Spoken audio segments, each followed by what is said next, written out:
బాబుగారు, భోజనానికి రండి. వస్తాను.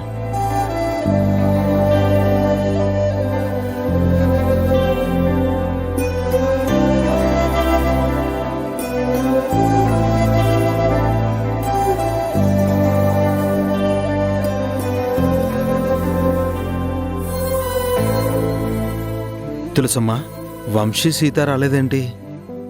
వస్తారు బాబు, వాళ్ళనే పిలిచాను.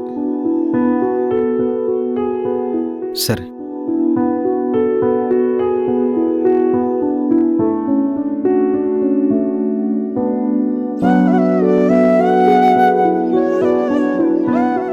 తులసమ్మా, ఇంకో గెస్ట్ కూడా వస్తున్నారు. గెస్ట్ ఎవరు బాబు? మనకు బాగా తెలిసిన వ్యక్తి, బాగా కావాల్సిన వ్యక్తి. అంత ఇంపార్టెంట్ వ్యక్తి ఎవరున్నారు? కాసేపట్లో వస్తారు కదా, నువ్వే చూస్తావు.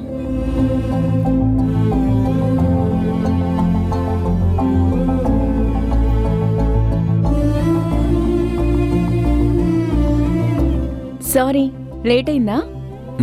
లేదు, కరెక్ట్ టైంకే వచ్చావు. కూర్చో. తులసమ్మా, తనకి వడ్డించు.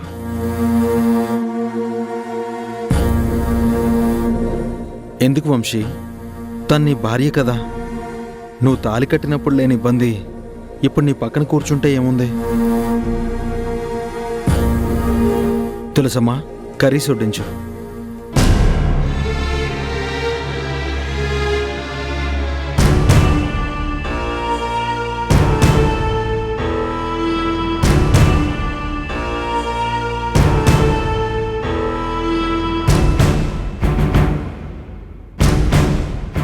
ఈ కూర అంటే వంశీకి చాలా ఇష్టం కదా? అవును సార్, ప్రతిరోజు వండినా కూడా వంశీ ఇష్టంగానే తింటాడు. అదేంటి సీత, వంశీ ఇష్టంగా తింటాడని సమంత చెప్పాలి కదా?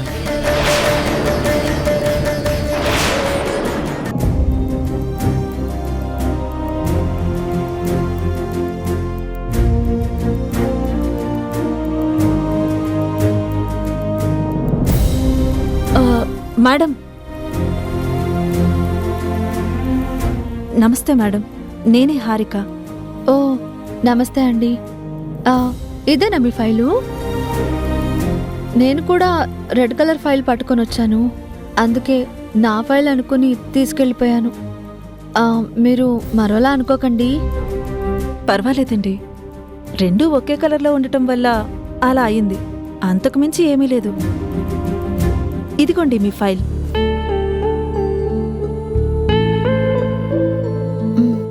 మీ ఫైల్ తీసుకోండి.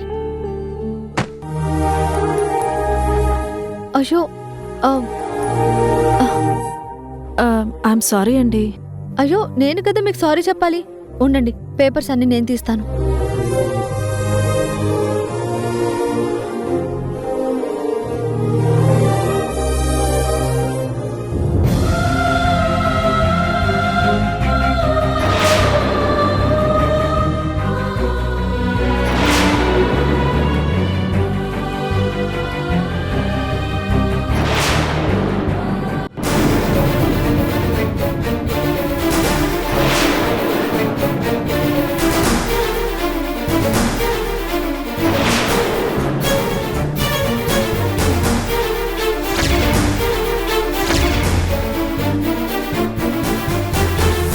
ఆ పేపర్స్ ఇస్తారా?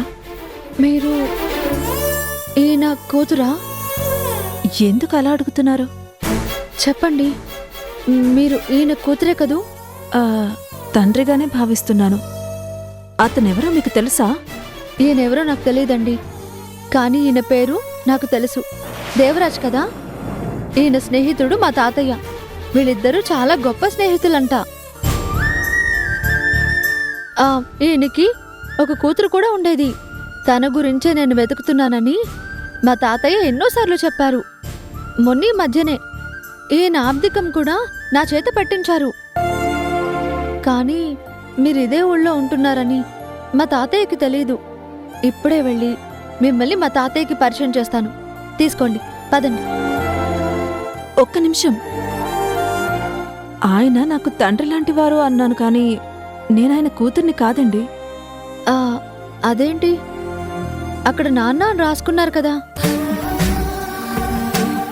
మరి కూతురు కాదంటున్నారేంటి? నిజమేనండి. నేను చాలా పేదరికంలో ఉండేదాన్ని. చదువుకోవడానికి మా దగ్గర డబ్బులు కూడా లేవు. నాకు మాత్రం చదువుకోవాలని ఎంతో బలమైన కోరికుండేది. కానీ మా అమ్మకి నాకు చదువు చెప్పించడం ఎలాగో తెలీదు. అప్పుడే ఎవరో ఒక గొప్ప వ్యక్తి ఇలా చదువుకోవాలని ఇంట్రెస్ట్ ఉన్న వాళ్ళకి ఎంత చదివినా చదివించడానికి సహాయం చేస్తున్నారని చెప్పారు. ఆ వ్యక్తిని కలుసుకోవాలని నేను మా అమ్మ అనుకున్నాం. కానీ అప్పటికే ఆయన చనిపోయారు. ఆ కార్యక్రమం ఆగకూడదని ఆయన ఒక స్కూల్కి శాశ్వతంగా డబ్బులు వేసుంచారని నాకు తెలిసింది. నేను అదే స్కూల్లో చదువుకున్నాను. ఈరోజు ఇంత పెద్ద అధికారిని అయ్యానంటే ఆ మహానుభావుడే కారణం. నిజంగా ఎంత గొప్ప మనసుండాలి కదా. తను లేకపోయినా సరే ఓ మంచి కార్యక్రమం ఆగకూడదని అంత మంచి పని చేసిన ఈ వ్యక్తి నిజంగా దేవుడేనండి. మరి ఇంత గొప్ప వ్యక్తి కూతురు ఎక్కడుందో, ఎలాంటి పరిస్థితుల్లో ఉందో, తను మాత్రం ఎవరి కంటికి కనిపించకుండా ఎందుకు తిరుగుతుందో, ఎక్కడ పెరుగుతుందో నాకేం తెలియట్లేదు. నిజమేనండి. ఎంతోమంది జీవితాల్లో వెలుగు నింపిన ఈ మహానుభావుడి కూతురు ఎవ్వరికీ తెలియకుండా ఎక్కడో ఉంది అంటే వినడానికి చాలా ఆశ్చర్యంగా ఉంది. మీరు దీని గురించి పూర్తిగా తెలుసుకున్నారు కదా, మరి వాళ్ళ కూతురు గురించి కూడా మీకేమైనా తెలిస్తే నాతో చెప్పండి. నేను మా తాతయ్య కలిసి ఆమె కోసం వెతుకుతాం. ఇన్ని రోజుల్లో నా దగ్గర ఎప్పుడూ అలాంటి ప్రస్తావన రాలేదండి. కానీ ఒకటి మాత్రం నిజం. ఆ పాప ఏ స్కూల్లో చదివేదో ఆ స్కూల్కి ఆయన భారీ ఎత్తున విరాళమిచ్చారని, పేద పిల్లలు చదువుకోవడానికి ఆ విరాళాన్ని ఇప్పటికీ ఉపయోగిస్తున్నారని మా ప్రిన్సిపల్ గారు చెప్పారు. మీరా స్కూల్కి వెళ్తే తన గురించి తెలిసే అవకాశం ఉంటుంది. తప్పకుండా వెళ్తాను.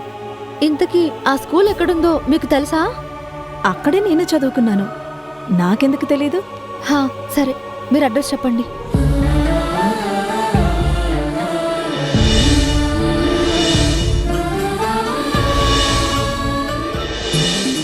చాలా మంచి విషయం చెప్పారు. వెంటనే నేను ఆ స్కూల్కి వెళ్ళి ఆ అమ్మాయి గురించి తెలుసుకుంటాను. వస్తాను.